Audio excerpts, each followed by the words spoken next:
इंदौर शहर के एरोडम थाना क्षेत्र में एक सरफिरे प्रेमी ने उसकी प्रेमिका, उसकी मां और उसके भाई पर पहले तो चाकू से हमला किया और फिर खुद को भी चाकू मारकर घायल कर दिया। घटना में युवती के भाई की मौत हो गई, जबकि युवती और उसकी मां का सरफिरा आश्रित अस्पताल में भर्ती है। मामले में पुलिस ने हत्या का प्रकरण दर्ज करते हुए जांच पड़ताल शुरू कर दी है।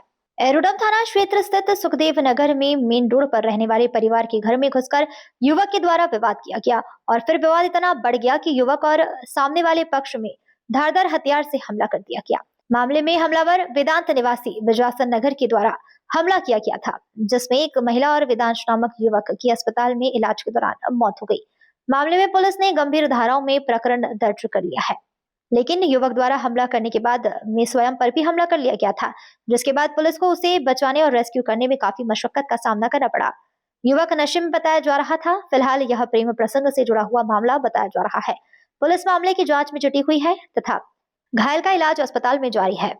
ये कल रात का घटनाक्रम और जिसमें एक 24 वर्षीय युवक द्वारा उनके उनके संपर्क में जो एक लड़की थी पहले से, उनके घर पे जाया गया और परिवार के साथ इस बात के लिए कन्फ्रंट किया गया कि वो इस लड़की को जो लड़का था उसके साथ बातचीत क्यों नहीं करने दे रहे हैं। इस बात पे आपत्ति ली गई और बातचीत और बहस के साथ ही जो है ये घटनाक्रम जो है एक दूसरे के अटैक की स्थिति में आ गया। उसके बाद उस लड़के ने परिवार पे अटैक किया और जिसमें उनके जो लड़की के भाई थे वो गंभीर रूप से घायल हुए थे।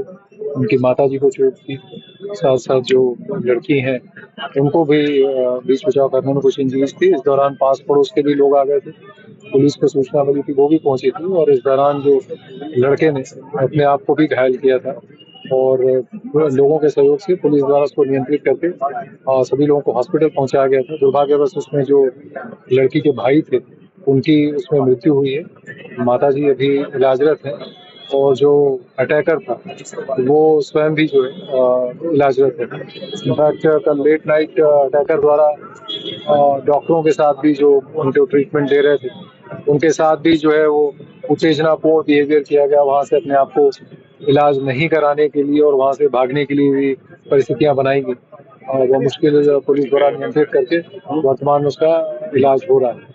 और ऐसा प्रतीत होता है कि कहीं ना कहीं साइकोलॉजिकली भी इसको इवेलुएट करने की आवश्यकता होगी इन सारी चीज़ों को, तो उसको किया जाएगा किन परिस्थितियों में ये घटनाक्रम हुआ। और प्राइमा फेसी जो फैक्ट्स हैं उसके अनुसार जो है वो लड़का जो लड़की है उनके संपर्क में पहले से था और उसके पश्चात फिर परिवार द्वारा और लड़की जो जो आपत्ति ली गई थी उसके बाद वो लड़के ने अपनी सहमति भी दी थी कि वो लड़की से बातचीत वगैरह की कोशिश नहीं करेगा। पर कल शाम को आई थिंक लड़की द्वारा जो है जो पुलिस के पास जो फैक्ट्स हैं तो फिर से मैसेज किया गया और उसके बाद वो लड़का वहाँ पे घर पे पहुंचा था बातचीत इत्यादि के लिए और परिवार से कंसल्ट करने के लिए। तो पूरे घटनाक्रम को जांचा जा रहा है, पुलिस द्वारा इसका पूरा परीक्षण किया जा रहा है। इमीडिएट जो वहाँ पे पुलिस पहुंची थी प्राथमिकता ये थी कि जो घायल लोग हैं उनको तत्काल हॉस्पिटल ले जाया जाए और जो अटैकर है उसको नियंत्रित किया जाए और जो वहाँ पे अन्य जो आवश्यकताएं थी इमीडिएट हेल्प वगैरह की वो सारी चीजें की गई थी। अब पूरे घटनाक्रम को प्राइमरी फैक्ट सामने आ गए हैं, तो मोटा मोटा जो मैंने अभी बताया उस प्रकार के हैं और इसको डीपली जो है एग्जामिन करके और एस्पेक्ट्स को समझा जाएगा, फिर आगे की कार्रवाई की जाएगी। 1.5 साल से लड़का लड़की जो है लिव इन में रह रहे थे। लड़की का कहना था कि लड़की का बिहेवियर काफी रूड था, कहीं प्रताड़ित करता था, उसके बाद रूड बिहेवियर था और उसके बाद वो रिलेशनशिप से हट गई थी और उसके बाद ये पूरा मामला थाने पहुंचा था। क्या लग रहा है सर किस तरीके की? नहीं, जैसा आपने कहा कि वही है कि कहीं ना कहीं वो लड़का और लड़की संपर्क में थे। अब जो भी ग्रीवांस या कंप्लेंट रहे हो उसके बाद जब बातचीत पुलिस के पास आई थी तो दोनों पक्षों में लड़के ने एक तरह से लिखित में ये एक्सेप्ट कर लिया था कि वो लड़की से नहीं मिलेगा और ये बात सहमति थी। अब ऐसा जो प्राइमरी फैक्ट्स हैं जैसा मैंने कहा कि उसके अनुसार कल शाम को फिर से आपस में मैसेजिंग हुई है और उसके पश्चात वो लड़का वहाँ कन्फ्रंट करने के लिए पहुंचा है। तो एग्जैक्टली कितने समय से संपर्क में थे, जैसा आपने कहा कि 1.5 साल से थे, ऐसा फैक्ट्स वहाँ पे जो पड़ोसियों से और जो अन्य लोगों से बातचीत हुई है वो पुलिस के पास ये तथ्य संज्ञान में आए। तो जैसा मैंने कहा कि एक समग्र रूप से पूरे घटनाक्रम को एग्जामिन करके कार्रवाई की जाएगी।